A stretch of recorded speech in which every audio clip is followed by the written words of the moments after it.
Hey, how's everyone doing? Fulton here, and it's finally time to kick off my year-end wrap-up series. And tonight I'm here to share with you my top 10 EPs of 2012. And just to preface before I begin, the majority, if not the entirety of this list happens to be metal EPs. Now that's not something that was exactly intentional, it just happened to be that the best EPs I happened to hear this year happen to be metal EPs. So with that said, I'm not going to waste any more time with this. I'm sure a lot of you are looking forward to this. So let us now dive into my personal top 10 EPs of 2012. And kicking off the list at number 10 is the Perspective EP from UK-based progressive metal band Esseract. Now this was an EP that definitely did not blow me away the first time I heard it, and being a big fan of the band, when I first heard that they were planning to release an acoustic EP, I definitely had high expectations. And when I heard it, I definitely was not blown away as much as I was expecting. It did happen to be renditions of songs that I had already heard before, so there really wasn't anything new there. And getting used to their new vocalist, well, the first and only EP that he's featured on, Elliot Coleman, getting used to his vocals was definitely a little bit of a change, but it being songs that I've already heard before was definitely a little bit of a letdown as well. It just didn't have the power that I was expecting it to have, but the Jeff Buckley cover of Dream Brother was definitely a very nice touch. But after I revisited this EP several months later, I definitely started to appreciate it a little bit more. The production is excellent, and overall the stripped down sort of sound of Tesseract was something that I actually grew to enjoy, but it definitely took several months for me to appreciate what the band did with this release. I realized that it was definitely something that I had to include on this top list of EPs. So, number 10, Tesseract, Perspective EP. And coming in at number 9 is the New Orleans-based sludge doom metal band Down with their new EP, Down 4, Part 1, the Purple EP. Now this might surprise a lot of you out there, but before this, I wasn't exactly the biggest Down fan in the world. I definitely appreciated the project and definitely loved the fact that it was a, sort of a melting pot between Pantera, Corrosion of Conformity, and Crowbar. But for some reason, the first few records just did not grab me the way that I hoped that they would. But this EP, wow. This EP blew me away the way that I wanted Down to blow me away the first time I heard it. This album has an incredible energy to it and a really live sort of atmosphere to it, and I think that's one of the best things about it. I definitely look forward to seeing what they continue to do with this Down Color EP series. So this being sort of my first real experience where I liked this Down release, I definitely look forward to seeing what this band has up their sleeves for the next release, whether it's an EP or a full length or whatever. So huge thumbs up to you guys. And number 9, Down, the Down 4 EP, the Purple EP. And coming in at number 8 is Deathspell Omega, the French experimental black metal band with their EP, the Drought EP. And although this is 6 tracks coming in at like 20 minutes or so, this has as much music and energy packed into some of their past full lengths. Brooding, technical, bombastic, just haunting. This EP has everything that you love and know about Deathspell Omega.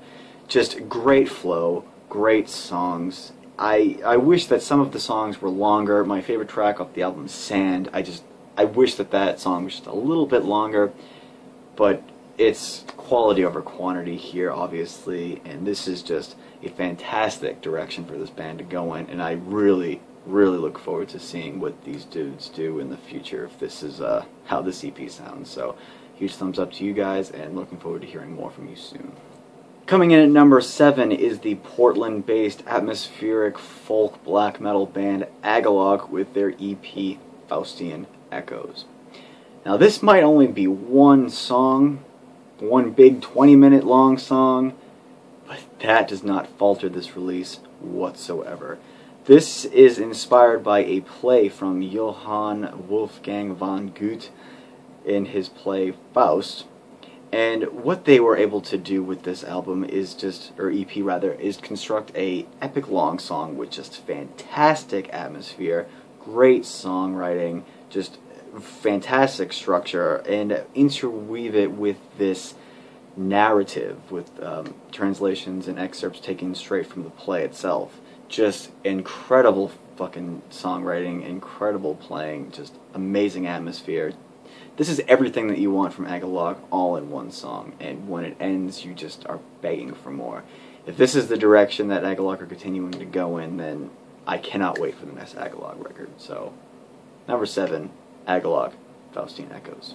Moving on to number 6, we have Chimp Spanner with the EP All Roads Lead Here. Now, to those who are unfamiliar with Chimp Spanner, it is a UK-based instrumental fusion progressive metal project from Paul Ortiz. So this is like sort of a Monkier or pseudonym solo project.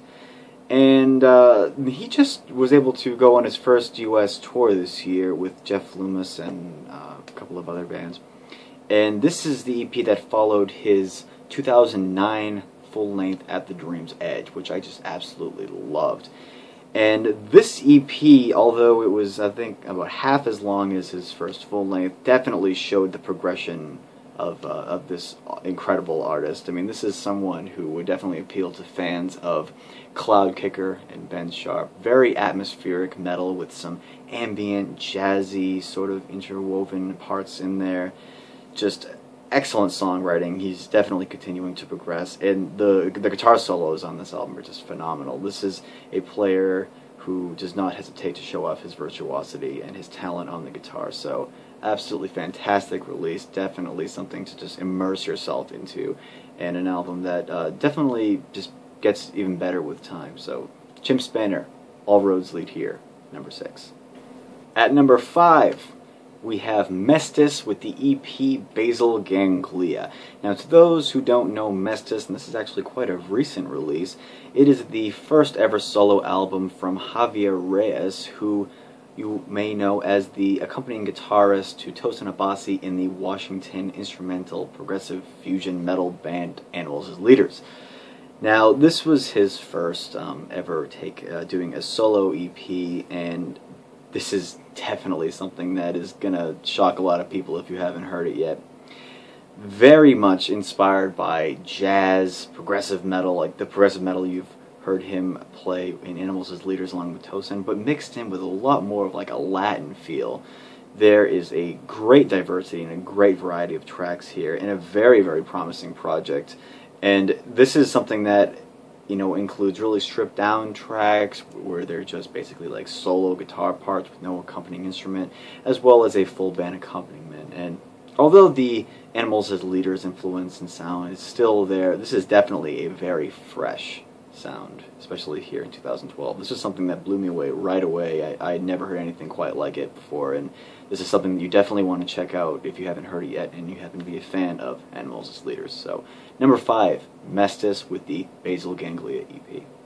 Coming in at number 4 is another Javier Reyes project. Might be a spoiler, but this time he is working with his longtime accompanying guitarist Tosin Abasi of Animals as Leaders in a new project called TRAM. And this EP is called Lingua Franca. Now, this is another progressive jazz fusion album, but done in a very, very unique and interesting way. If anyone came up to me and asked me, what do you think you would get if you mixed Animals as Leaders, the Mars Volta, and Suicidal Tendencies? I would never have pictured this as the outcome. This is a great use of jazz, metal, Latino, and just a great use of space, too. This isn't an EP that's just a constant bombastic fucking storm of music like a lot of Mars Volta music is, a lot of Animals as Leaders music is, and even the live energy of Suicidal Tendencies. This is not like that whatsoever. This is mind-blowing at the same time it's soothing. This is just very, very interesting stuff, and just the wide array of musical tastes and musical influences that they're able to fuse all into this short EP is just absolutely phenomenal. Definitely something for Animals as Leaders fans to check out, as well as fans of the Mars Volta. So, coming in at number 4, TRAM with Lingua Franca. And coming in at number 3, is the Boston-based technical melodic thrash metal band Revocation with their EP Teratogenesis. Yeah, it's an amazing title, isn't it? And this is something that was actually available for free from Scion AV. So if you haven't heard it yet, you can download it for free still. I'm pretty sure it's still up. So you have no excuse not to check this one out, because this is one that you definitely want to thrash out to if you happen to be a thrash metal fan. This is a melodic thrash shredfest from beginning to end. Anyone who knows Revocation will kind of already know this, but this is an EP where they just filled every gap that they could. This again has as much music and energy as some of their past full lengths, just like the Deathspell Omega EP. They definitely did not hesitate to just dive right in to just create a sonic shredfest. And this has great songwriting, some of the best songwriting I think I've ever heard from Revocation, and just fantastic energy, just a constant double bass the whole time. The musicianship and the guitar playing from Dave Davidson is just incredible, as you would already predict. And just the energy that this has just makes you want to thrash your fucking brains out. It's just incredible. This, I think, is only like 5 or 6 tracks, but it doesn't matter. This is just a really, really solid piece of melodic thrash metal, and something that you thrash fans definitely want to experience if you haven't already. So number 3, Revocation with Teratogenesis. Coming in at number 2 is a local band. A local band from Lowell, Massachusetts, playing their own unique brand of progressive death metal, Pathogenic, with the EP The Solipsist Dream. Now this EP doesn't happen to be on this list because I happen to know all of the band members personally. In fact, I lived with half the band my freshman year of college, but that's totally besides the point. This EP and this band are on this list because of the progression that they have made over the last several years of them being a fully functional live band. From their previous full-length Cyclopean Imagery, they have done away with a lot of their sound. In fact, they've done away with some members as well. There are no clean vocals to be found on this EP, and that definitely adds to this band's brutality.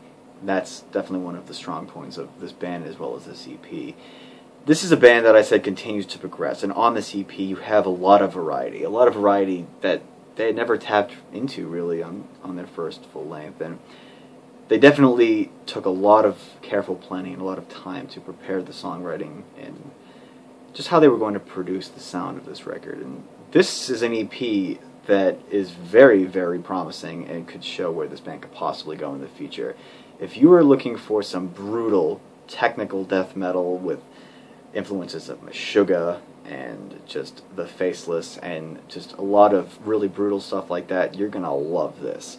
They have a Bandcamp. Definitely check this EP out, and definitely support this band because they are definitely worth your time and worth listening to. So coming in at number 2, Pathogenic with the Solipsist Dream EP. And coming in at number 1 on my list of top 10 EPs of 2012 is the Virginia-based technical melodic death metal band Arsis with their EP, The Leper's Caress EP. Way for a band to just slip an EP in at the end of the year and just have it be fucking phenomenal. This is a return to the Arsis we all know and love.